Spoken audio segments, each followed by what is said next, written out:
Rajya Sabha TV का ये बेहद ख़ास प्रोग्राम है गुफ्तगू, और गुफ्तगू में आज हमारे साथ हैं जानी मानी एक्टर डायरेक्टर नंदिता दास। अनाज लेगी कि पीसा? पीसा। ये ले 9 रुपए।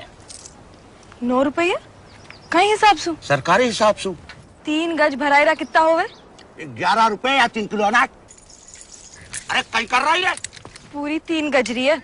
ईसु ना आपके बता। अरे अरे बंद कर, तमाशा बंद कर। ये ले 2 रुपए पकड़। होदा 9 2 11। अभिनय की दुनिया में अपनी अलग पहचान रखने वाली नंदिता दास उन चुनिंदा अभिनेत्रियों में से हैं जो संवेदनशील सामाजिक मुद्दों पर भी अपनी अलग और असरदार राय रखती हैं। फायर, अर्थ, 1084 की मां और बवंडर सहित कोई 38 फिल्मों में अपनी अदाकारी की अमिट छाप छोड़ने वाली नंदिता दास चित्रकार जतिन दास और लेखिका वर्षा दास की बेटी हैं। एक बेहतर समाज की सुरुचि से अलग नहीं है उनकी सुरुचिपूर्ण जीवन शैली। उनके चाहने वालों की नजरें इस बात से कभी नहीं चूकती कि उन्होंने साड़ी कैसी पहन रखी है, और उन्हें इस बात का इंतजार रहता है कि वो कानों पर टिकी जुल्फें तो जरा हटाएं ताकि उनके ईयररिंग्स दिख जाएं। अनेक राष्ट्रीय और अंतर्राष्ट्रीय पुरस्कारों और सम्मानों से नवाजी जा चुकी नंदिता दास ग्लैमर और रैट रेस से अलग हमेशा कुछ हटकर करना चाहती है। तुझे कभी किसी काम के लिए अपना नाम बदलना पड़ा? हर पल नया और असरदार करने की मिसाल है उनकी बनाई पहली फिल्म फिराक, जो सांप्रदायिकता की भयावहता को सामने लाती है। तुम समीर अरशद शेख हो और ये बात कहीं बदलने वाली नहीं है। मेरा नाम मोहन है, मोहसिन है।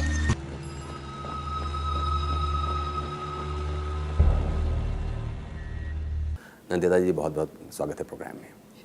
हमें बताइए कि फ़िल्मों में एक कामयाब करियर गुजारते हुए आप फिल्मों की तरफ क्यों नहीं भागती, जो मेन स्ट्रीम फिल्में हैं उसकी तरफ क्यों नहीं भागती, और सिर्फ फिल्में करते हुए आगे बढ़ने का क्यों नहीं सोचती, जबकि हमें मालूम है कि आप ऐसा बहुत कुछ करती हैं जो आपके प्राइमरीली फिल्मी करियर से अलग है। उसकी क्या वजह है, उसका एक स्केची हमको एक ब्यौरा हमें बताइए।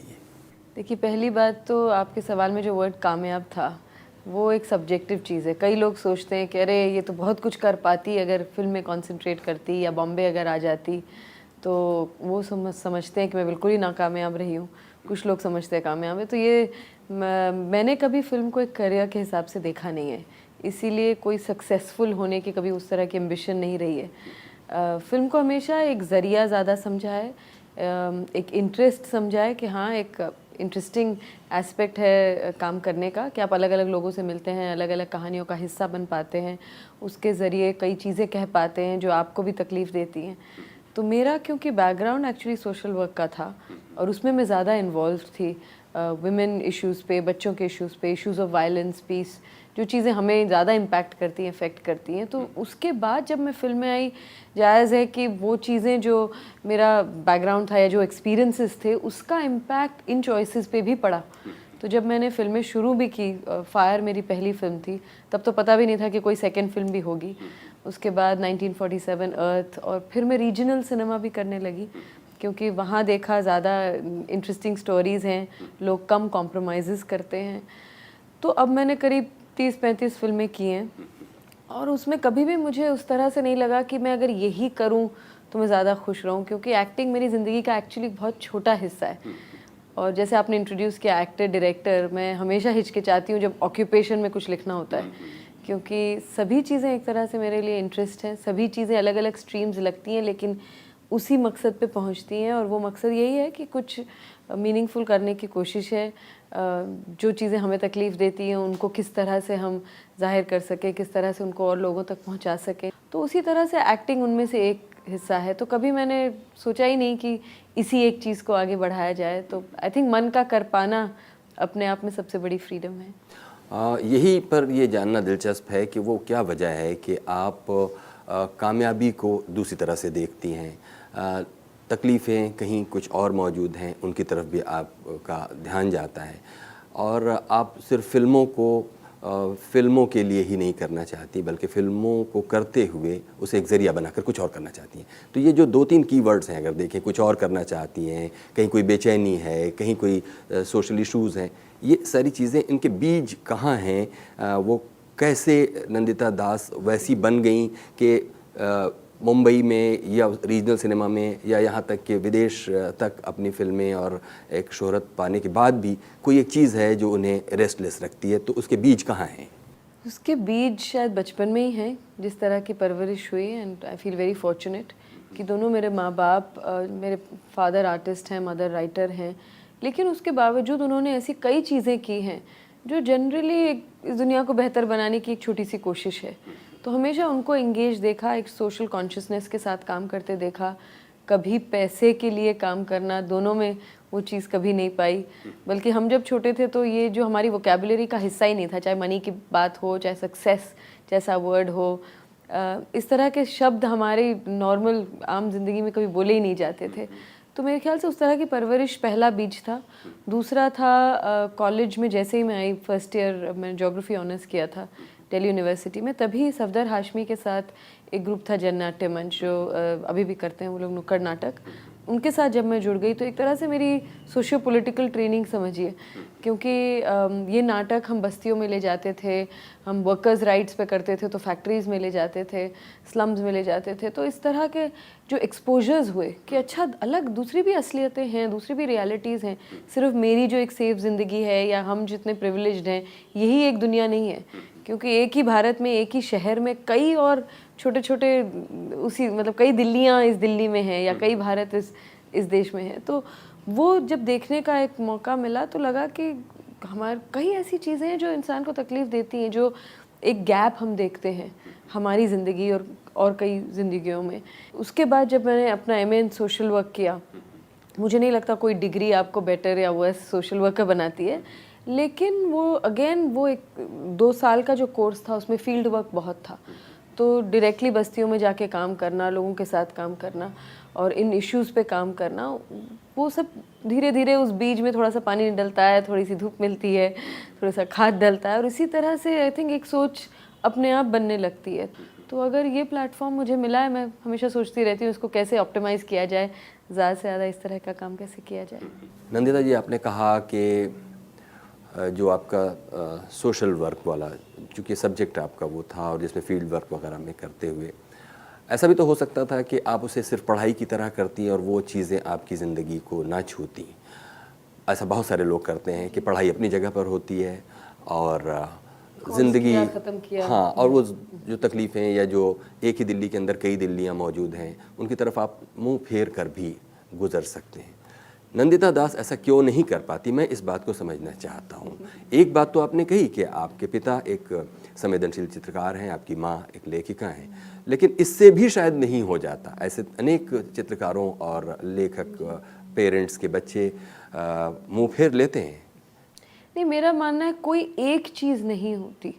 अगर आप पूछें कि ऐसी कौन सी चीज़ थी जो एक टर्निंग पॉइंट, ऐसी कोई एक चीज़ नहीं होती। हज़ारों चीज़ें, कई ऐसे लोग हैं, कई चीज़ें आपने पढ़ी होती हैं, कई कुछ फिल्म देखी, कई चीज़ें आपको इम्पैक्ट करती हैं। लेकिन मैं ये ज़रूर मानती हूँ कि हमें अपना जो भी हमारा एक काम है, जो भी हम जिस मकसद से हम आए हैं या जो हमारा ज़िंदगी का मकसद है, उतना हमें ज़रूर पूरी तरह से करना चाहिए। वो एक बूंद सागर में हमें ज़रूर डालना है, क्योंकि अगर हर बूंद सोचे कि भाई मेरे करने से क्या फ़ायदा है, तो फिर सागर तो खाली हो जाएगा। हाँ, तो सागर में जो ये एक बूंद डालने का सिलसिला है, इस बातचीत को अभी आगे बढ़ाएंगे। अभी एक ब्रेक लेते हैं। अभी वक्त एक छोटे से ब्रेक का, ब्रेक के बाद हाजिर होते हैं और बातें जारी रखते हैं जानी मानी एक्टर डायरेक्टर नंदिता दास के साथ।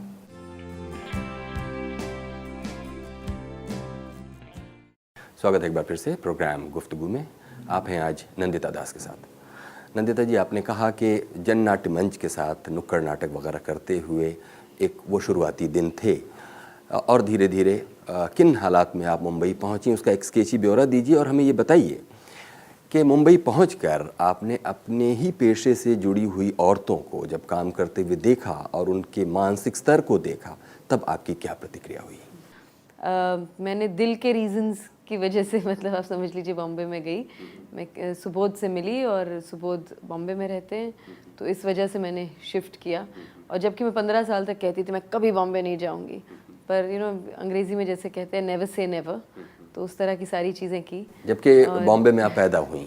जी, तब भी बॉम्बे में पैदा हुई। 6 महीने की थी तब से दिल्ली में थी और अभी 4 साल पहले और उसी इलाके में गई बॉम्बे में। इत्तेफाक की ये बात है, वर्ली में मैं पैदा हुई थी और वर्ली में ही वापस रह रही हूँ।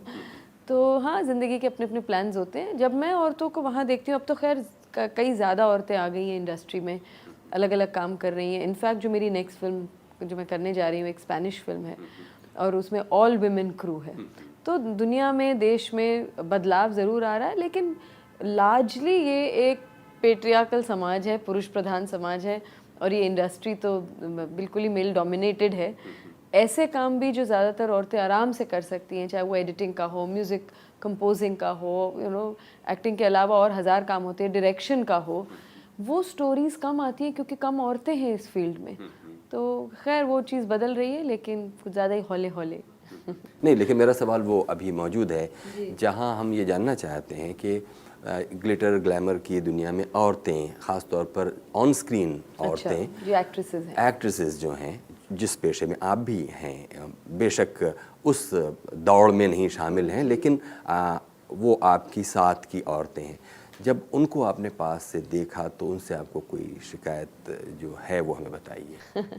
कोई शिकायत नहीं है, क्योंकि मैं एक फ्रीडम की चैम्पियन हूँ, इन द सेंस कि मैं मानती हूँ कि हर इंसान को ये अधिकार होना चाहिए कि वो अपने ढंग से जिए, एज लॉन्ग एज वो किसी और को परेशान न करे, किसी और को कोई तकलीफ़ ना पहुँचाए। तो मैं कोई मॉरल हाई ग्राउंड नहीं लेना चाहती और कहना चाहती कि ये औरतें ऐसे, चाहे अश्लील कपड़ों की बात हो या आइटम नंबर की बात हो या जिस तरह, क्योंकि मुझे लगता है इनमें से कई एक्ट्रेसेस हैं जो तड़पती हैं अच्छे काम के लिए, और इन लोगों को ज़्यादा मौके मिलते हैं, क्योंकि आजकल जो हमारे इंडिपेंडेंट फिल्म मेकर्स भी हैं, उन्हें भी उसी पॉन्ड में आफ्टर ऑल फिल्म अपनी रिलीज़ करनी है, बड़ी बड़ी फिल्मों के साथ होड़ में है, तो उन्हीं के साथ रिलीज़ करनी होती है, तो वो भी ज़्यादा मार्केटेबल और कमर्शियल एक्ट्रेसेस प्रेफर करते हैं। तो वो एक अलग दुनिया है, एक अलग ज़िंदगी है, और वो भी एक ज़िंदगी है और उसके भी अपने चैलेंजेस हैं। तो मैं उस पर टिप्पणी नहीं करना चाहूँगी या उसको बुरा या अच्छा इस तरह की बात नहीं है। अपने ढंग से मुझे ज़िंदगी जीनी है और वो जीने की मुझे फ्रीडम है। अभी भी वही सवाल कई बार लोग पूछते हैं कि आप कमर्शियल फिल्में क्यों नहीं करती हैं? स्मिता पाटिल ने किया, शबाना आज़मी ने किया, तो उसमें ऐसी क्या बुराई है? वो अच्छाई बुराई की बात नहीं है, अपनी अपनी इंटरेस्ट की बात है। जैसे कई लोग कहते हैं तुम कुछ काम पैसे के लिए करो, फिर उसको अच्छे काम में लगाओ। तो जो लोग ऐसा बैलेंस कर सकते हैं, बहुत अच्छी बात है, लेकिन मेरे से होता नहीं है, क्योंकि मेरा दिल और दिमाग दोनों एक ही जगह जाता है। गलत रास्ता हो चाहे सही रास्ता हो, पर वो साथ साथ चलता है। तो मुझे नहीं लगता कि मैं उनको टुकड़ों में बांट के कह सकती हूँ कि ये मैं सिर्फ पैसे या शोहरत के लिए करूँगी और ये मैं करूँगी अपने मन के लिए या for the labour of love.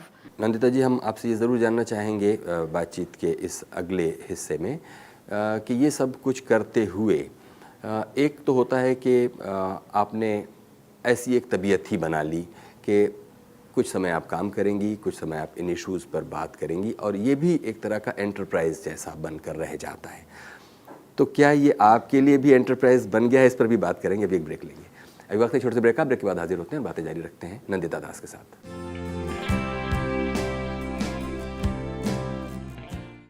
स्वागत है एक बार फिर से प्रोग्राम गुफ्तगू में। आज हैं जानी मानी एक्टर डायरेक्टर नंदिता दास।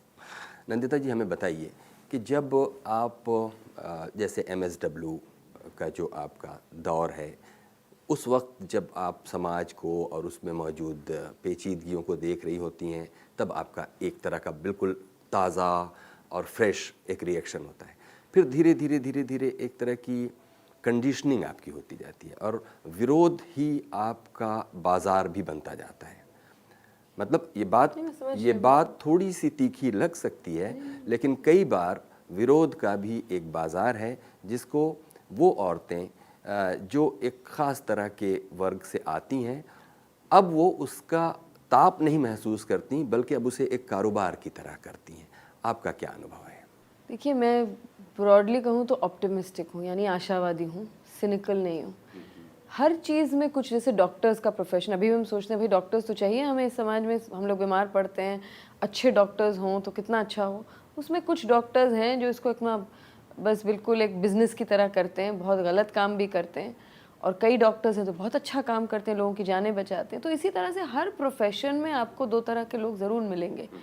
NGOs को ख़ास तौर से काफ़ी बदनामी इसलिए मिली है क्योंकि कुछ ऐसे NGOs हैं जिन्होंने बिल्कुल अपनी दुकान खोल रखी है और बस चिल्लाना या इधर उधर पहुंच जाना, और लोग कहते हैं बड़े बड़े ऑफिसेज होते हैं, फ़्लाइट्स में जाते हैं, 5 स्टार होटल्स में इनके प्रोग्राम्स होते हैं वगैरह।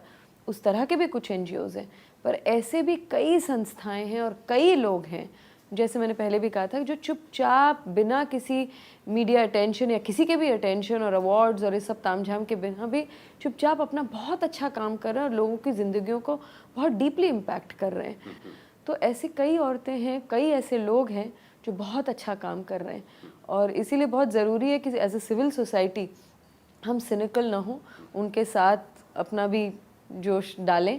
और ऑफ कोर्स MSW में मैं 18, 19, 20 की थी, और उस उम्र में जो एक जोश होता है दुनिया को बदल देने का, एक नुक्कड़ नाटक करते थे, लगता था बस अब तो डाउरी डेथ कभी होगी नहीं इसके बाद, क्योंकि हमने नाटक कर लिया है कम से कम उस इलाके में। तो धीरे धीरे ऑफ कोर्स इंसान रियलिस्टिक होता जाता है, क्योंकि आपको और सच्चाइयों की समझ आने लगती है, चीज़ें इतनी पेचीदा हैं वो भी थोड़ा बहुत समझ आने लगता है।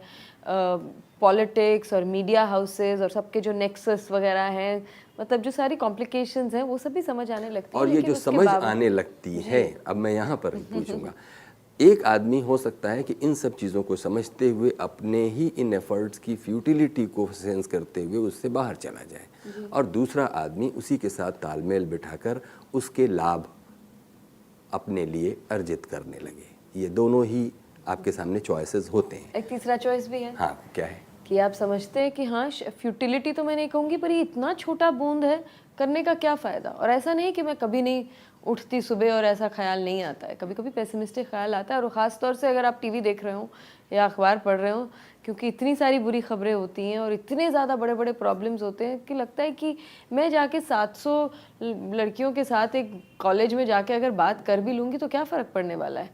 लेकिन एक तो है कि मैंने ऑलमोस्ट अब टीवी देखना बंद कर दिया है, बहुत कम मैं पढ़ती भी हूँ अखबार वगैरह। बस बेसिक जो मोटी मोटी खबरें होती हैं वो तो वैसे भी कोई ना कोई बता ही देता है या आपको पढ़ने में मिल ही जाती हैं। उसके अलावा मैं नहीं पढ़ती, क्योंकि वो आपको मायूस बना देते हैं। बहुत ऐसा लगता है कि अब तो दुनिया में कुछ करने का फ़ायदा ही नहीं है। तो तो ना आप मैं टीवी देखती नहीं है, आप अखबार पढ़ती नहीं है, फिर मैं आपको ignorant बिल्कुल फिर आप क्या करती हैं? नहीं, मेरा कहने का मतलब ये है कि आप इलेक्ट्रॉनिक मीडिया या डेली न्यूज़पेपर के अलावा किताबें पढ़ती होंगी, मेरा ख्याल है। किताबें पढ़ती हूँ, लेकिन बहुत, वो भी अब बहुत कम हो गया। वो तो खैर इसलिए क्योंकि मेरा छोटा बच्चा भी है 3 साल का, और दूसरे इतने सारे मैंने काम ले लिए हैं कि समय कम मिलता है। वो मैं ज़रूर पढ़ना चाहूँगी, लेकिन काफ़ी इन डेप्थ जो चीज़ें होती हैं वो पढ़ने में ज़्यादा मज़ा आता है। या किसी मैगज़ीन में अगर बहुत एक इन डेप्थ आर्टिकल है, या किसी, आजकल तो नेट पे इतनी और इंटरेस्टिंग चीज़ें हैं जो सिर्फ न्यूज़ व्यूज़ और जो सबको सेंसेशनल करके, जो जिस तरह की डिबेट्स आजकल टीवी में चलने लगी हैं कि भाई सब चिल्ला चिल्ला के बस चीख रहे हैं और कोई सोल्यूशन की तरफ नहीं, पर किस तरह से प्रॉब्लम और ताज़ा रहे उसे ही शायद बनाने की कोशिश में। तो भी आप लेकिन कह रही थी कि वो हूँ। तीसरी बात जो जिस तीसरे रास्ते हाँ नहीं, आपने कहा कि या तो आप मायूस होकर उस काम को ही छोड़ दें, या उसको देखें कि कैसे लाभ उठाया जाए उस चीज़ से। मैं लाभ वर्ड नहीं करूँगी। तीसरा मैं ये समझती हूँ कि आपसे जो बन पड़ता है उतना आप करिए, और जो भी आप कर रहे हैं उससे ज़्यादा करने की एक्चुअली आप में क्षमता है। हर रोज़ जब मैं इंस्पायर होती हूँ किसी बढ़िया इंसान से मिलकर जो बहुत अच्छा काम कर रहे हैं, मैं हमेशा यही सोचती हूँ कि मैं काफ़ी कम करती हूँ, कि कितना ज़्यादा ये कैसे समय निकाल लेते हैं इतनी चीज़ों के लिए। तो मैं तो हमेशा, मतलब हर दिन जो आता है मुझे लगता है बहुत कुछ करने को है, और उसी मोटिवेशन के साथ कोशिश करती हूँ कि मैं इंस्पायर्ड रहूँ। और आखिर में नंदिता आपसे ये जानना चाहेंगे कि ये जो डार्क इज़ ब्यूटीफुल जो कैंपेन है, जिसमें शायद वीमेन ऑफ वर्थ जो संस्था है उसके साथ, क्योंकि देखिए हमारे समाज में तमाम बदलावों के बावजूद एक मान्यता लगातार घर किए हुए है, और वो ज़्यादा मजबूत होती जा रही है कि अगर आप गोरे हैं तो ज़्यादा अच्छे हैं, तो ये जो ज़्यादा सुंदर हैं, इसको आप कैसे चूँकि इस कैंपेन की आप ब्रांड एम्बेसडर भी कही जाती हैं, तो लेकिन इस बात को हम समझना चाहते हैं, क्योंकि इसी कॉम्प्लेक्सिटी को या इसी कमज़ोरी को का फ़ायदा उठाते हुए तमाम जो कॉस्मेटिक प्रोडक्ट्स हैं और कंपनियां हैं वो अपना मुनाफा बटोर रही हैं। जी, बहुत बढ़ गई हैं बल्कि इस तरह की कंपनीज। अगेन मैं इसका श्रेय अपने पेरेंट्स को दूंगी कि बचपन से मुझे कभी ये कॉम्प्लेक्स उन्होंने नहीं डाला कि अच्छा तुम काली हो, सांवली हो, कि धूप में मत जाओ। और मैं देखती हूँ छोटी छोटी बच्चियों को भी इतना बोला जाता है, उनको बाहर धूप में खेलने नहीं दिया जाता कि भाई वो कहीं सांवले ना हो जाए। और इस कॉम्प्लेक्स की वजह से कई लड़कियां बुझ छोटे बचपन से बुझ सी जाती हैं, कॉन्फिडेंस अपना खो देती हैं, उनको लगता है I am not good enough.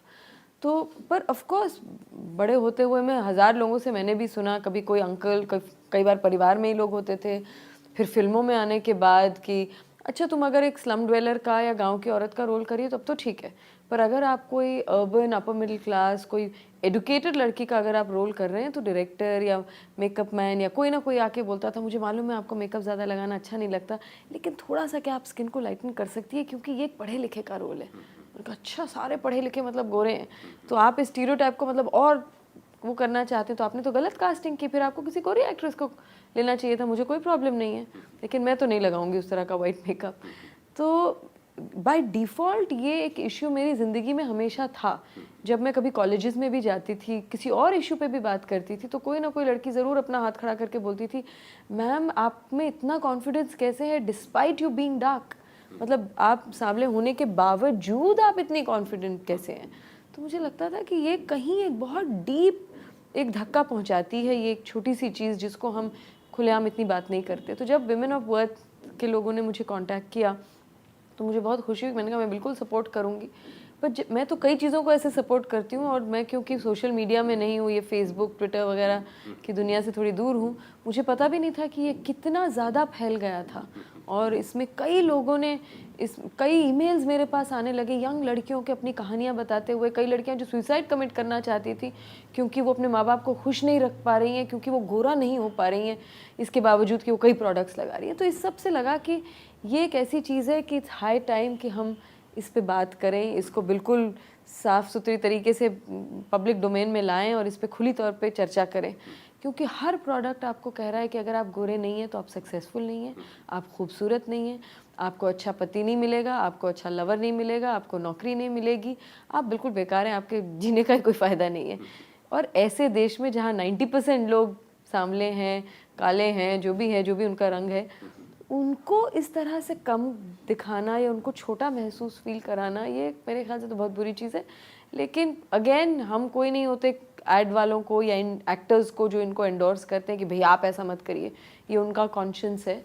पैसे बहुत मिलते हैं, मैं ज़रूर मानती हूँ, पर पैसे कमाने के और आई एम श्योर कई और तरीके भी हो सकते हैं, पर ये उनकी चॉइस है।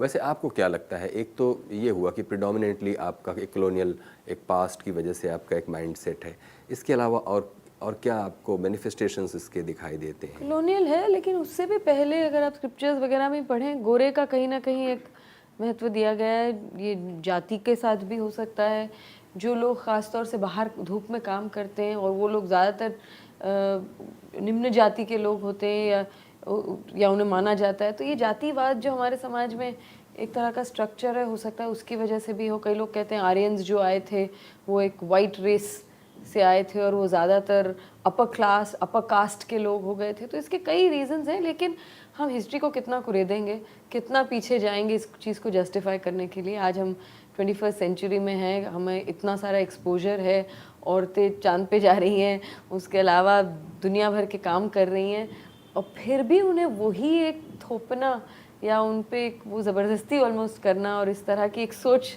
डाल देना कि भाई अगर आप गोरे नहीं हैं तो आप खूबसूरत नहीं हैं और हम मर्दों के लायक नहीं हैं, ये मेरे ख्याल से समय आ गया है कि इसका बदलाव हो। हाँ, तो ये डार्क इज़ ब्यूटीफुल क्या कहता है आखिर में, मतलब सब चीज़ों को देखने के बाद क्या डार्क इज़ ब्यूटीफुल कहता है कि भाई अगर टू बी ऑनेस्ट अगर मैं कैंपेन करती तो मैं डार्क भी ब्यूटीफुल है ऐसा कुछ नहीं, आप जो भी हैं, आप गोरे हैं तो भी ब्यूटीफुल हैं, डार्क है तो भी, मतलब एक तो हम अपने ऊपरी ब्यूटी को आजकल इतना ज़्यादा उस पर इतने ज़्यादा तवज्जो देते हैं कि वही चीज़ एज इफ़ आपको डिफ़ाइन करती है। आप अपने काम से डिफ़ाइन होते हैं, आप अपनी सोच से डिफ़ाइन होते हैं, वो आपकी आइडेंटिटी होनी चाहिए। आप नेशनैलिटी हो, चाहे कास्ट हो, चाहे रिलीजन हो, ये सब तो गिवन आइडेंटिटीज़ है, इसमें आपका कोई हाथ नहीं है। मैं लड़की हूँ या एक हिंदू परिवार में पैदा हुई हूँ या इस देश में पैदा हुई हूँ, इन सब में तो मेरा कोई हाथ था ही नहीं। ये तो भाई इत्तेफाक की बात है, मैं कहीं और भी पैदा हो सकती थी। और मुझे हमेशा ये बताया गया कि अपने दोस्त जो तुम चुनो, जो लोग तुम्हें अच्छे लगे, वो उनके स्वभाव, उनके चरित्र से उनको चूज़ करना, ये कभी ना सोचना कि वो किस रिलीजन के हैं, किस जात के हैं, किस रंग के हैं, किस देश के हैं। तो उस खुलेपन में क्योंकि मैं पली बड़ी हूँ, मुझे लगता है कि वो खुलापन से मुझे कितना कुछ मिला है।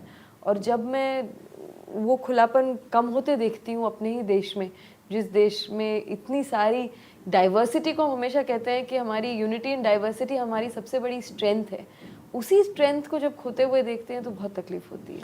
तो इसके ये आइडेंटिटीज़ न बनाकर आपकी सोच क्या है, आप किस तरह से रिस्पॉन्ड करते हैं सिचुएशंस पे, आप क्या काम करते हैं, कितना एंगेज्ड हैं, इन सब चीज़ों से अगर आपने आपको डिफ़ाइन करें तो आपका कॉन्फिडेंस इन चीज़ों की वजह से आता है, या आपका मोटिवेशन या आपका खुद का इंस्पिरेशन इन चीज़ों की वजह से आता है, न कि आपके कलर ऑफ योर स्किन या मेरा नोज़ ऐसा है या मेरे पैर ऐसे हैं, या इन चीज़ों को जो आजकल इतना ज़्यादा एम्फेसिस दिया जा रहा है।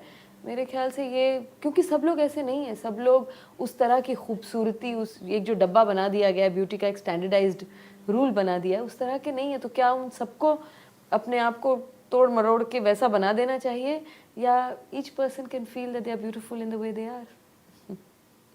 बहुत बहुत शुक्रिया नंदिता, शुक्रिया। आपने हमारे लिए इतना वक्त दिया।